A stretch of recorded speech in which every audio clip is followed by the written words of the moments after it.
నమస్కారం. ప్రతిధ్వని కార్యక్రమానికి స్వాగతం.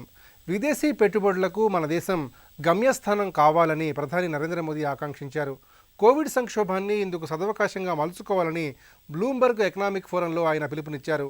పట్టణాభివృద్ధి, నవ్యావిష్కరణ రంగాల్లో ఎఫ్డీఏలకు మన దేశం కేంద్రం కానుందన్నారు. మరోవైపు భారత ఆర్థిక వ్యవస్థ క్రమంగా కోలుకుంటోందని గోల్డ్మ్యాన్ సాక్స్ అంచనా వేసింది. ఈ శుభ సంకేతాల నేపథ్యంలో విదేశీ పెట్టుబడుల ఆకర్షణకు ప్రధాని పిలుపు ఒక మేలుమెలుపు అవుతుందా? పట్టణాలలో ఈ పెట్టుబడుల అభివృద్ధికి ఏ విధంగా బాటలు వేస్తాయి? ఈ అంశాలకు సంబంధించి ప్రతిధ్వని చర్చను చేపట్టింది. ఈ చర్చలో పాల్గొంటున్న ప్రముఖులు సి కుటుంబరావు గారు, ప్రముఖ ఆర్థిక అంశాల విశ్లేషకులు ఎంవి రాజేశ్వరరావు గారు, ఫ్యాబ్సీ మాజీ సెక్రటరీ జనరల్, ఆర్థిక అంశాల విశ్లేషకులు ప్రొఫెసర్ చిట్టడి కృష్ణారెడ్డి గారు, హైదరాబాద్ కేంద్రీయ విశ్వవిద్యాలయంలో ఆర్థిక శాస్త్ర ఆచార్యులు.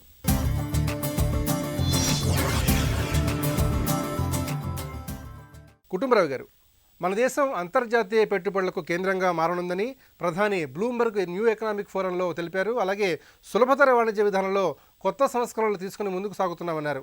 ఇటీవల కాలంలో విదేశీ ప్రత్యక్ష పెట్టుబడులు కూడా బాగా వస్తున్నాయి. మరి ప్రస్తుత తరుణంలో పెట్టుబడులకు ఉన్నటువంటి స్పష్టమైన అవకాశాలని ఏ విధంగా విశ్లేషణ చేసుకోవాలి? ఒక విషయం అయితే కనుక మనం చెప్పాలండి క్లియర్ గా, ప్రధానమంత్రి గారు అన్నమాట భారతదేశాన్ని బాగా అగ్రెసివ్ గా మార్కెట్ చేస్తున్నారు. ఎందుకంటే ఎప్పుడైతే చైనా పైన కాస్త భయాందోళనలు వచ్చినాయో ప్రపంచవ్యాప్తంగా కోవిడ్ వైరస్ తర్వాత చైనీస్ ఇంపోర్ట్స్ అన్నమాట చాలా కంట్రీస్ తగ్గించుకున్నాయి. చాలా దేశాలు తగ్గించుకున్నప్పుడు అన్నమాట కొన్ని ఇండస్ట్రీస్ కూడా షిఫ్ట్ అవ్వటం చైనా నుంచి అన్నమాట, ఇద్దరు వియత్నాంకి కానీ మిగతా దేశాలకు కానీ. ఎందుకంటే వాల్యూ చైన్ ఏదైతే కనుక లాజిస్టిక్స్ చైన్ ఉందో అందులో చేంజెస్ తీసుకొస్తానన్నమాట, ప్రొడక్షన్ ఎఫెక్ట్ అవ్వకూడదని తరలించడం కూడా చూసాం కొన్ని కంపెనీస్, మేజర్ కంపెనీస్. ఆ అవకాశాన్ని అందిపుచ్చుకోవటం కోసమని ప్రధానమంత్రి గారు అప్పటి నుంచి మార్కెట్ చేస్తున్నారు. ఒక ఇంపార్టెంట్ ఇష్యూ ఇక్కడ ఏంటంటే, ఒక వారం క్రితమే ప్రధానమంత్రి గారు ఒక విర్చువల్ కాన్ఫరెన్స్ కూడా కండక్ట్ చేశారు. All global investors, major investors like Temasek కానీ, నోవో నార్డిస్క్ కానీ, సావరిన్ గ్లోబల్ వెల్త్ ఫండ్స్ ఏవైతే ఉన్నాయో, కెనడియన్ పెన్షన్ ఫండ్, వీళ్ళందరితోటి కూడా అనమాట డీటెయిల్ గా 3 hours డిస్కషన్ కూడా చేయడం చూసాం విర్చువల్ కాన్ఫరెన్స్. దానికి అనుగుణంగానే ఇక్కడ భారతదేశ ప్రభుత్వం కూడా అనమాట ఆర్థిక శాఖ కూడా చాలా స్టెప్స్ తీసుకోవటం మనం చూసాం. ఇటు రిఫార్మ్స్ అగ్రెసివ్ గా అనమాట ముందుకు తీసుకెళ్ళటం, లైక్ లేబర్ రిఫార్మ్స్ అవనివ్వండి, అగ్రికల్చర్ సెక్టార్ లో రిఫార్మ్స్ అవనివ్వండి, ఇటు ఈవెన్ ఎఫ్డిఐ సరళీకృతం చేయటంలో రిఫార్మ్స్ అవనివ్వండి, అన్ని కూడా గత కొద్ది నెలల్లో చేయటం చూసాం. ఇన్ఫాక్ట్ ఒక విధంగా ఈ వైరస్ అనేది కూడా ప్రభుత్వానికి కాస్త అడ్వాంటేజ్ అయింది అనుకోవచ్చు. ఎందుకంటే మేజర్ అపోజిషన్ లేకుండా కూడా అనమాట, డిస్కషన్ లేకుండా ఈ లాస్ అన్ని కూడా పాస్ అయిపోవటం అండ్ ఇవాళ ఇవన్నీ ఇంప్లిమెంటేషన్ కి రావటం కూడా అడ్వాంటేజ్ అయింది. క్లియర్లీ రిజల్ట్స్ కూడా కనిపిస్తున్నాయి. చాలా మంది ఒకటి ఇగ్నోర్ చేసిన విషయం ఏంటంటే, ఈ ఏప్రిల్ నుంచి ఆగస్టు వరకు, అంటే 2020 ఈ సంవత్సరంలో ఏప్రిల్ నుంచి ఆగస్టు వరకు ఎఫ్డిఐ ఇన్వెస్ట్మెంట్ దాదాపు $36 బిలియన్ వచ్చింది. ఇది హైయెస్ట్ ఇన్ హిస్టరీ. ఇంతకు ముందు ఎప్పుడు కూడా రాలా. $36 బిలియన్ కేవలం ఒక 5 నెలల్లో ఇంత అమౌంట్ రావటం అనేది ఎప్పుడు చూడలేం మనం. అంటే డెఫినెట్లీ ఇండియా ఒక ఇన్వెస్ట్మెంట్ డెస్టినేషన్ కింద ప్రొజెక్ట్ అవుతుంది అని చెప్పేసి మనం అనుకోవాలి. అయితే దీనికి అడ్వాంటేజ్ తీసుకోవాలి, ఎక్కువ ఇన్వెస్ట్మెంట్స్ అట్రాక్ట్ చేయాలి అంటే కనుక గవర్నమెంట్ ఇంకా చాలా స్టెప్స్ తీసుకోవాల్సి వస్తుంది. లైక్ ఏదైతే పిఎల్ఐ స్కీమ్ అనౌన్స్ చేశారో, ప్రొడక్షన్ లింక్డ్ ఇన్సెంటివ్ స్కీమ్స్ కానీ ఇవన్నీ కూడా అనౌన్స్ చేశారు. ఇవన్నీ కూడా అనమాట ఏ విధంగా ఇంప్లిమెంట్ చేయాలి ఇవన్నీ చూడాల్సి వస్తుంది. కొన్ని నెగిటివ్స్ కూడా ఉన్నాయి. లైక్ రీసెంట్లీ సంతకం చేసింది 15 దేశాలు, ఆసియన్ కంట్రీస్ అన్ని కూడా ఆర్సిఈపి అని చెప్పేసి, రీజనల్ కాంప్రిహెన్సివ్ ఎకనామిక్ పార్ట్నర్షిప్. అందులో మనం లేవు. ఎందుకంటే మనకి చైనాతో ఉన్న విభేదాలు కానీ, చీప్ ఇంపోర్ట్స్ వచ్చేస్తాయి అని చెప్పేసి అని మనం జాయిన్ అవ్వలేం. కాబట్టి అలాంటి ఇష్యూస్ అన్ని కూడా మన దగ్గర క్వాలిటీ ఇంప్రూవ్ చేసుకోగలిగి, మన దగ్గర ఇంపోర్ట్స్ అనమాట చీప్ గా తెచ్చుకున్నా కూడా ఎక్స్పోర్ట్స్ లో వాల్యుయేషన్ చేయగలిగేటట్టు అనమాట మేజర్ స్టెప్స్ తీసుకుంటే there is no second thought that India will become a favored destination for foreign direct investment అని చెప్పేసి అని అనుకుంటున్నాను. రాజేశ్వరరావు గారు, కరోనా సంక్షోభ నేపథ్యాన్ని మనకు అవకాశంగా మలుచుకోవడానికి ప్రభుత్వం ఇప్పటికే అనేక సంస్కరణలు తీసుకొచ్చింది. అనేక రంగాలకు ఉద్దీపనలు కూడా ప్రకటించింది. పారిశ్రామిక వర్గాలకు ద్రవ్య లభ్యతకు సంబంధించి ఎన్నో నిర్ణయాలు కూడా ప్రభుత్వం తీసుకుంది. మరి ప్రభుత్వ విధి విధానాలు ప్రైవేటు పెట్టుబడులకు ఎలాంటి అవకాశాలను కలిగిస్తోంది? మనం 2 విధాలుగా ఆలోచించాలండి. ఇప్పుడు కుటుంబరావు గారు చెప్పినట్లు ప్రధానమంత్రి చాలా అగ్రెసివ్ గా మార్కెటింగ్ చేస్తున్నారు. ఎన్నో అనుకూలమైనటువంటి అంశాలు కూడా మనకు కలుగుతున్నాయి. అయితే ఇవి అనుకూలతలు మాత్రమే. వీటిని ఏ విధంగా మనం లబ్ధి పొందుతాం అనేటువంటిది రెండో అంశం అండి. చాలా వరకు ప్రతిసారి మనం చూసాం, ఎన్నో రిఫార్మ్స్ చేసాం, but efficacy of implementation of those reforms ఎప్పటికీ చూసినా కానీ లోపాలు కనబడుతున్నాయి. ఈ లోపాలను ఏ విధంగా సరిదిద్దుకుంటాం? అప్పటికే ఈ గత 8 నెలల నుంచి మన ప్రొడక్షన్ సిస్టమ్ అంతా చాలా అతలాకుతలం అయిపోయింది. తర్వాత ఫైనాన్షియల్ సిస్టమ్ కూడా కింద మీద అయిపోయింది చాలా వరకు. ఇప్పుడు ది ఫైనాన్షియల్ ఇన్స్టిట్యూషన్స్, బ్యాంక్స్ వాళ్ళు ఇచ్చినటువంటి రుణాలు మళ్ళీ తీసుకోగలుగుతారా లేదా అంటే ఏంటి? మనం తీసుకున్నటువంటి రిఫార్మ్స్ ని ఇంప్లిమెంట్ ఎవరు చేయాలండి? మన ఫైనాన్షియల్ సెక్టర్ చేయాలి, మన సెక్రటరీ స్టేట్స్ కూడా చేయాల్సి ఉన్నది. స్టేట్స్ యొక్క బాధ్యత చాలా ఉన్నది. గ్రౌండింగ్ ఎక్కడ అవుతుంది? స్టేట్స్ లో అవుతుంది. స్టేట్స్ నుంచి మళ్ళీ డిస్ట్రిక్ట్స్ లో అవుతుంది. ఈ విధంగా మనం ఆలోచించినప్పుడు ఈ మొత్తం ఈ నెట్వర్క్ నంతా మనం సరి చేసుకున్నామా లేదా అనేటువంటిది రెండవ అంశం. తర్వాత ఎంతవరకు సామర్థ్యవంతంగా రాష్ట్రాలు కూడా ముందుకు పోతున్నాయి అనేటువంటిది ఆలోచించవలసింది.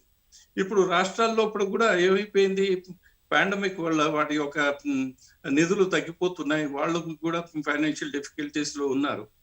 తర్వాత రెండవది ఏంటంటే, ఎంత ప్రొడ్యూస్ చేసినా కానీ ఎక్స్పోర్ట్ చేయాలి అంటే మొదలు మన యొక్క పరిపక్వత, ప్రొడక్షన్ లో పరిపక్వత రావాలి అంటే క్వాలిటీ పెంచాలి.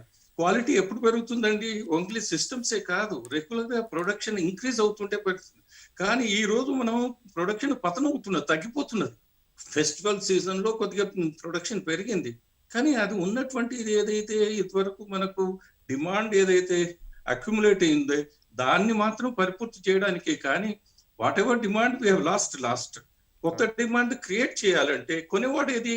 ఈ రోజు కొనేవాడు కూడా లేదు.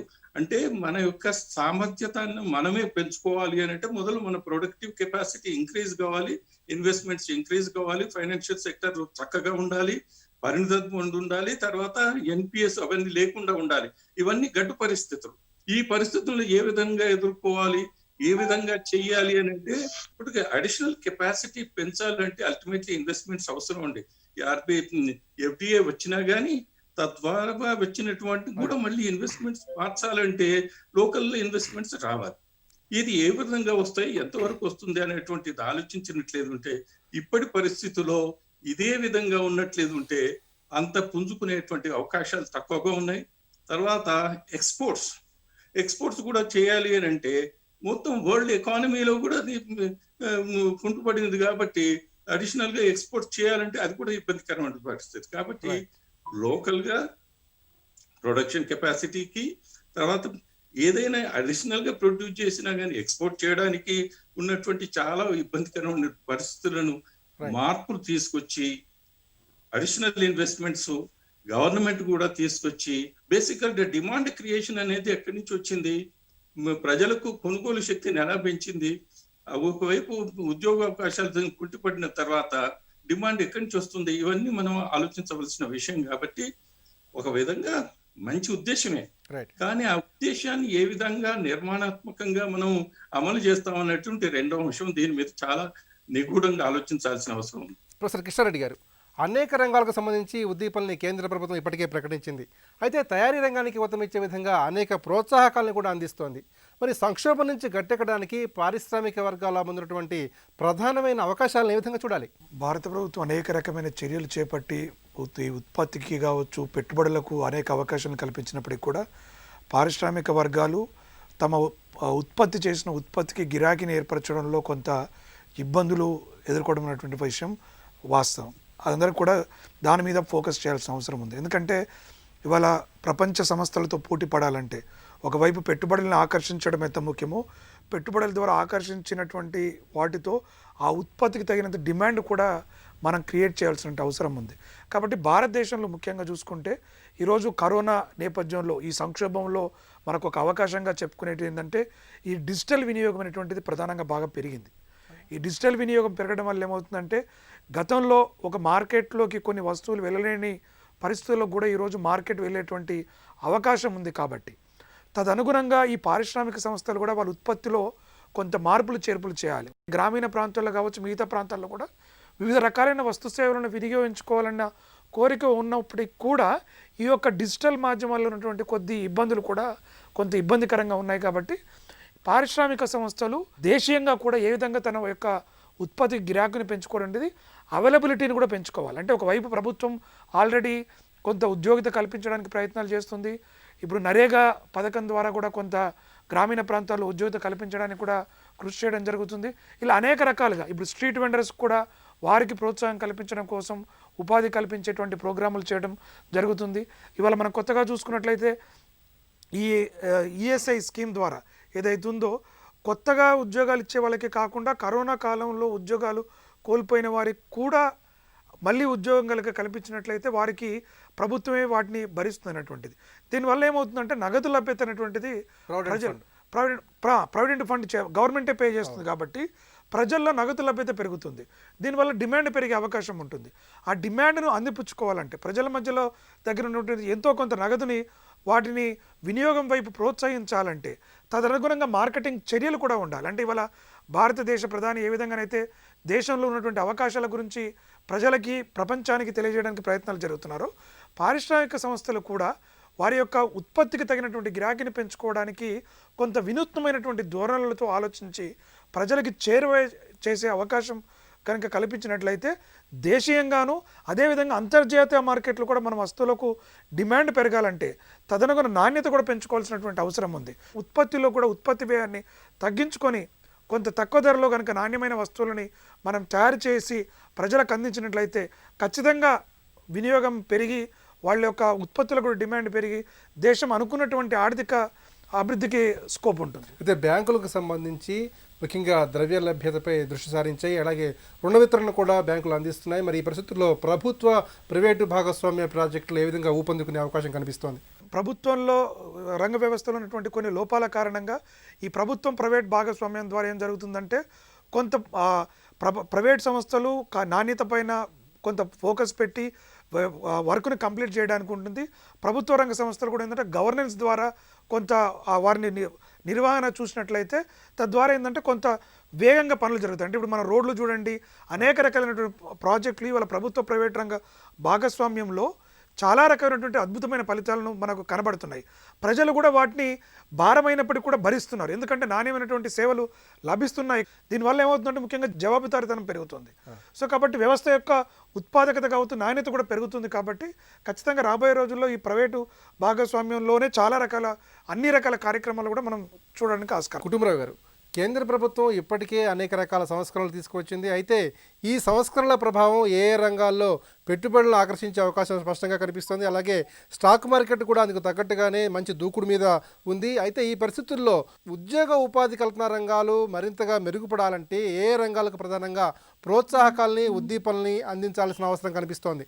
ఇప్పటికైతే ఫార్మా రంగం బాగా గణనీయంగా ఆకర్షించిందండి. అదే విధంగా అన్నమాట రీటైల్ రంగం కూడా, ఎందుకంటే రీటైల్ ఇటు టెలికామ్ లో కూడా, ఎందుకంటే ఒక్క రిలయన్స్ చూసాం మనం, ఒక్క రిలయన్స్ ఇండస్ట్రీస్ కంపెనీని 1,50,000 కోట్ల వరకు అన్నమాట డైరెక్ట్ ఇన్వెస్ట్మెంట్ రావడం చూసాం మనం వివిధ కంపెనీల నుంచి, ఫేస్బుక్ దగ్గర నుంచి అన్నిటి దగ్గర నుంచి కూడా.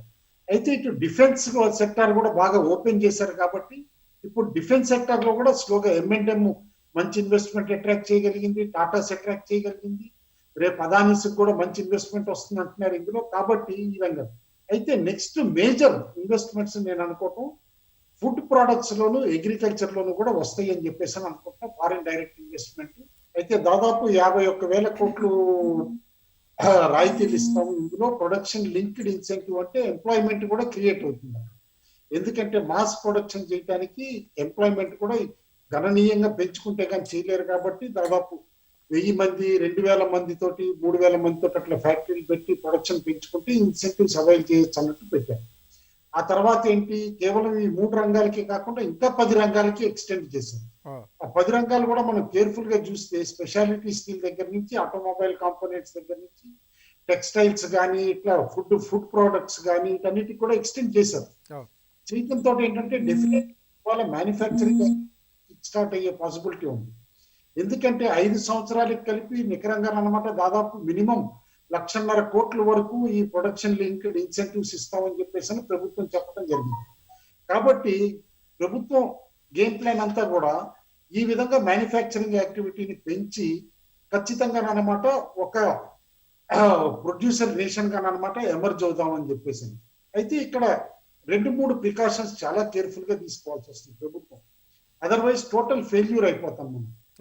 ఆ ప్రికాషన్స్ ఏంటంటే, కోవిడ్ స్టార్ట్ అయిన దగ్గర నుంచి ఉద్దీపన ప్యాకేజ్ ఇచ్చేటప్పుడు ఫస్ట్ మనం అనౌన్స్ చేసింది ఏంటి, ఆత్మ నిర్భర్ ప్యాకేజ్ అని చెప్పేసి అని పెట్టాం. అంటే సెల్ఫ్ రిలయన్స్ అవ్వాలి, మన దేశంలోనే మనం అన్ని ప్రొడ్యూస్ చేసుకోవాలి, అన్ని ప్రొడక్షన్ చేయగలగాలి అన్నట్టు ఆత్మ నిర్భర్ ప్యాకేజ్ అని ఏదైతే పెట్టామో దానికి అనుగుణంగానే ఇప్పుడు ప్రొడక్షన్ చేసేటప్పుడు we should remind our sales, ఏదైనా క్వాలిటీ గూడ్ మనం ప్రొడ్యూస్ చేసి ఎక్స్పోర్ట్ చేద్దాం, ఎగుమతి చేద్దాం అని అనుకుంటే కూడా మనం చేసుకునే దిగుమతులు ఏవైతే ఉంటాయి తక్కువ ధరకు వస్తేనే మనం మంచి రేటుకి ఎగుమతి చేయగలుగుతాం. ఇప్పుడు ఆర్జీఈపీలో మనం మెంబర్ కాకపోవటం కూడా ఒక నెగిటివ్ అవుతుంది. దాన్ని ఓవర్కమ్ అవ్వాలంటే కనుక ఖచ్చితంగా ఈ విధంగా తీసుకోవాలి. అయితే ఇంకొక 3 రంగాల్లో గణనీయంగా రిఫార్మ్స్ చేయాలి ప్రభుత్వం. అదేంటంటే, ఒకటి బ్యాంకింగ్ లో, స్పెషల్లీ పబ్లిక్ సెక్టార్ బ్యాంక్స్ వీటన్నిటిలో కూడా ఈక్విటీ రీక్యాపిటలైజేషన్ చేసి చేయాల్సి వస్తుంది. రెండోది పవర్ టెలికాం కంపెనీస్ లో కూడా చేయాల్సి వస్తుంది, ఎందుకంటే ఎక్కువ నిరర్ధక ఆస్తులు అందులో పేరుకుపోయినాయి కాబట్టి. మూడోది గవర్నెన్స్ కూడా బాగా చేయాల్సి వస్తుంది.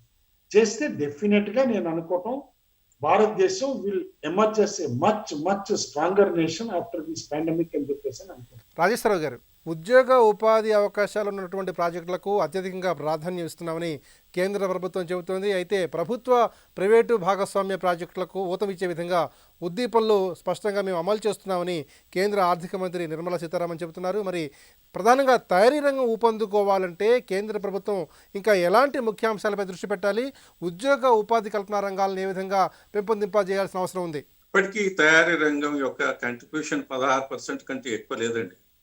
ప్రణబ్ ముఖర్జీ గారు ఎప్పటి నుంచో చెప్తున్నారు 15% నుంచి 25% వరకు అని. అప్పటి నుంచి ఇప్పటి వరకు ఎన్ని ప్రయత్నాలు చేసినా 15 నుంచి 16 అక్కడ నిలకడగా ఉన్నది కానీ పెరగడం లేదు. కారణాలు ఎన్నో ఉన్నాయి. ప్రముఖంగా కారణం ఏంటంటే ఫెసిలిటేషన్ ఆఫ్ ఇన్వెస్ట్మెంట్స్ అండి. ఇన్వెస్ట్మెంట్స్ ను తీసుకుపోయి గ్రౌండింగ్ చేసి లోకల్ సిస్టమ్స్ లో చాలా మార్పులు రావాలి. పై అంతస్తులో ఎంత మార్పు వచ్చినా కానీ చివరికి ఎక్కడైతే ఇన్వెస్ట్మెంట్ ఇది ఇక్కడ there is still investor Raj అనేటువంటిది ఒకటి ఉందండి. ఇక్కడ ప్రతి దాంట్లో పవర్ కనెక్షన్ అనుకోండి, నీటి వసతి అనుకోండి, ఏది చేద్దామన్నా కానీ చాలా ఇబ్బందికరమైనటువంటి పరిస్థితి ఎప్పుడైతే ఉంటుందో అది ఉన్నంతసేపు ఎటువంటి మార్పులు తీసుకొచ్చినా ఆ మార్పుల యొక్క లభ్యత వెంటనే మనం పుంజుకోలేము. ఎందుకంటే క్రమేపీ గ్రాడ్యువల్ గా మ్యానుఫ్యాక్చరింగ్ సెక్టర్ మీరు ఎప్పటికీ చూడండి. ఇప్పుడు వారు చెప్పారు డిజిటల్ రంగం అంటే అక్కడ అది చాలా తక్కువ ప్రాబ్లమ్స్ ఉన్నాయి. మ్యానుఫ్యాక్చరింగ్ సెక్టర్ లో చాలా ప్రాబ్లమ్స్ ఉంటాయి. ఉద్యోగ అవకాశాలే కాకుండా రూపకల్పన ఏదైతే అవసరాలు ఎక్కడైతే మనం ఇన్వెస్ట్ చేస్తాం అక్కడ ఎటువంటి కల్పనలు చేస్తాం, ఇవి దానికి ఎంత త్వరగా చేస్తాం, ఏ విధంగా పర్మిషన్స్ ఇస్తాం, ఇవన్నీ చాలా వరకు ఎస్కేప్ చేస్తున్నారు. ఇక్కడ ఏమొచ్చేది, ప్రభుత్వాలు, లోకల్ గవర్నమెంట్, స్టేట్ గవర్నమెంట్స్ వాళ్ళు ఎంత చతురతతోటి ఎంత ముందుకు పోతారు, ఎన్ని మార్పులు తీసుకొస్తారు అనేటువంటి చాలా ఇంపార్టెంట్. అది కనుక దాన్ని ఆ టైమ్ ఆఫ్ ఇంప్లిమెంటేషన్ కనుక కుదించినట్లేదు ఉంటే ఇన్వెస్ట్మెంట్ యొక్క పరిమాణం కూడా తగ్గిపోతుంది. తర్వాత తీసుకున్నటువంటి ఇన్వెస్ట్మెంట్ ఇమీడియట్ గా ప్రొడక్టివ్ కెపాసిటీగా మారుతుంది. అప్పుడు ఎన్పిఎల్ అవ్వడానికి కూడా తగ్గిపోతుంది. అప్పుడు ఫైనాన్షియల్ రంగం కూడా పుంజుకుంటుంది. ఈ మార్పులు చాలా వరకు ఇవన్నీ ఎస్కేప్ అవుతున్నాయి. ఇది దీర్ఘంగా, అందుకే మరి ఇప్పుడు వారు అన్నారు వియత్నాంకి ఎందుకు పోతున్నదండి. వియత్నాంలో అన్ని సౌలభ్యం చేశారు. అది అక్కడి నుంచి చైనా నుంచి అగటిపోతున్నాయి కానీ ఇంత పెద్ద భారతదేశానికి రావడం లేదు. ఎందుకు? ఇక్కడ లోకల్ డిమాండ్ పెద్దగా ఉంది, ఎక్స్పోర్ట్ చేయొచ్చు, అన్ని చేయొచ్చు. అన్ని అనుకూలతలు ఉన్నా కానీ రాకపోవడానికి కారణాలు ఏంటి అంటే లోకల్ గా మనం ఏం చేయగలిగాం, తర్వాత ఎటువంటి నైపుణ్యాలు ఉన్నాయి, ఎటువంటి స్కిల్ డెవలప్మెంట్ చేసాం, ఇవన్నీ రూల్స్ చెప్తున్నాము, అన్ని చెప్తున్నాం. కానీ నాకు ఒక విషయం ఖచ్చితంగా చెప్పదలుచుకున్నాను. ఇక్కడ ఇన్వెస్ట్మెంట్ లోకల్ గా మనం చేసేటప్పుడు ఉన్నటువంటి రుగ్మతలను ఏ విధంగా మీరు తీసేస్తారు. అవి ఎంత త్వరగా తీసేస్తే అంత త్వరగా ఈ రిఫార్మ్స్ అనేటువంటి వాటి పరిపక్వత వస్తుంది అనేటువంటి నా అభిప్రాయం. రియల్ ఎస్టేట్ రంగం ఏ విధంగా పుంజుకునే అవకాశం సమీప భవిష్యత్తులో కనిపిస్తోంది? ఇప్పుడు రియల్ ఎస్టేట్ రంగంలో రైట్స్ అనేది రియల్ ఎస్టేట్ ఇన్వెస్ట్మెంట్ ట్రస్ట్ అని ఇచ్చారండి. అవి ఏంటి అని అంటే అక్కడ తీసుకున్నటువంటి ఇన్వెస్ట్మెంట్ కు పాస్ త్రూ ఇన్వెస్ట్మెంట్, అది ట్యాక్స్ బెనిఫిట్ లేదు. రెండవది, తర్వాత అది ఎక్కడికైనా ఎప్పుడు ఇన్వెస్ట్ చేస్తారు, ఆ ఇన్వెస్ట్మెంట్ చేసినటువంటి బిల్డింగ్ ఏదైనా ఉన్నదనుకోండి, ఒక పెద్ద ప్రాంగణం, అది అర్నింగ్ కెపాసిటీ ఉండాలి. చాలా వరకు కొన్ని మాత్రమే ఇప్పుడు అర్నింగ్ కెపాసిటీ వచ్చేటువంటి కమర్షియల్ ప్రాజెక్ట్స్ వస్తున్నాయి. తర్వాత రెసిడెన్షియల్ ప్రాజెక్ట్స్ అటువంటివి లేవు. అయితే ఎప్పుడైతే వాటికి అర్నింగ్ కెపాసిటీ ఉండేటువంటి నిర్మాణాలు ఉంటాయో దాంట్లోనే ఇన్వెస్ట్ చేయడానికి అవకాశాలు ఎక్కువ. కృష్ణారెడ్డి గారు, 2020-21 ఆర్థిక సంవత్సరంలో స్థూల జాతీయోత్పత్తి క్షీణించినప్పటికీ కూడా 2021-22 సంవత్సరంలో వృద్ధి రేటు అనేది 13% వరకు ఉండవచ్చినటువంటి గోల్డ్మ్యాన్ సాక్స్ సంస్థ అంచనా వేస్తుంది. మరి ఈ పరిస్థితుల్లో ఆ దిశగా స్పష్టంగా అడుగులు వేయాలంటే ఏ విధమైనటువంటి ఉద్దీపనలు కేంద్ర ప్రభుత్వం చేపట్టాలి? ముఖ్యంగా ప్రైవేటు పెట్టుబడులు ఇతోధికంగా పెరగడానికి ఇంకా ఎటువంటి గుణాత్మక సంస్కరణలు తీసుకురావాలి? ముఖ్యంగా 2014 నుంచి చూసినట్లయితే మనము ఈ వ్యాపార సరళీకరణ, వ్యాపారం చేయడానికి ఏదైతే ఉందో దాంట్లో గణనీయంగా అభివృద్ధి సాధించాం. అంటే 190 స్థానంలో కన్నటువంటి స్థానం నుంచి వాళ్ళ 63వ స్థానానికి, అంటే ఈ దేశంలో పెట్టుబడులు కానీ వ్యాపారం చేసుకోవడానికి కావచ్చు, స్థూలంగా అనేక మౌలికమైనటువంటి మార్పులు తీసుకొచ్చేటువంటి కార్యక్రమం జరిగింది. ఆ కార్యక్రమం ద్వారా కూడా అనేక రకమైన పెట్టుబడులు ఈ దేశానికి వెల్లువెత్తడం కూడా చూస్తున్నాం. కాకపోతే ఇంకా పెరగాల్సిన అవసరం ఉంది.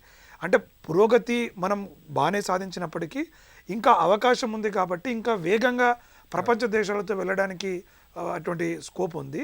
ఆ దశలోనే ఇప్పుడు కోవిడ్ సమయంలో కూడా భారతదేశం ఈ ఆత్మనిర్భరన్ ప్యాకేజ్ ద్వారా తీసుకొచ్చినటువంటి చర్యలు ఏవైతే ఉన్నాయో, మొదట్లో కొంత విమర్శలు ఏంటంటే ఇవి ఏది సామాన్య మానవుడికి ₹1 కూడా రాలేదు, దేశ ఆర్థిక వ్యవస్థ అంతేదో అధోగతి అయిపోతుంది అనుకున్నటువంటి వాళ్ళకు కూడా ఇవాళ గోల్డ్మ్యాన్ లాంటి సాచ్మెంట్ సంస్థ కూడా గతంలో చెప్పిన వాటిని వాళ్ళు రివైజ్ చేసుకొని, లేదు భారతదేశ ఆర్థిక వ్యవస్థ వేగంగా పుంజుకుంటుంది, పరిస్థితుల్లో మార్పులు ఉన్నాయనేటువంటి ఆశాభావాన్ని వ్యక్తం చేస్తున్నాయి. అనేక రకాల సంస్థలు కూడా కనబడుతున్నాయి. అంటే స్థూలంగా ప్రభుత్వం అనేక రకమైన సంస్కరణలు చేసినప్పటికి కూడా సూక్ష్మంగా, అంటే రాష్ట్రాల స్థాయికి వచ్చినప్పుడు రాష్ట్రాలు కూడా ఆ యొక్క అంటే వ్యాపారాన్ని చేసుకోవడానికి కావచ్చు, వారి వచ్చిన ఫెసిలిటేట్ చేయాల్సినటువంటి బాధ్యత కూడా అన్ని రకాల రాష్ట్ర ప్రభుత్వాలకు ఉండాలి. అంటే అక్కడ కేంద్రంలో ఏ ప్రభుత్వం ఉంది, రాష్ట్రాల్లో ఏ ప్రభుత్వం ఉంది అనేది కాకుండా ఆ యొక్క సంస్కరణ నేపథ్యంలో కేంద్ర ప్రభుత్వం ఆకర్షించిన పెట్టుబడులు కనుక వీరు ముందడుగు వేసి, అంటే వాళ్ళ ఫర్ ఎగ్జాంపుల్ తెలంగాణ రాష్ట్రంలో కూడా కొంత వేగంగా చేస్తున్నాయి కాబట్టి పెట్టుబడులు ఈ రాష్ట్రానికి వేగంగా రావడం జరుగుతుంది.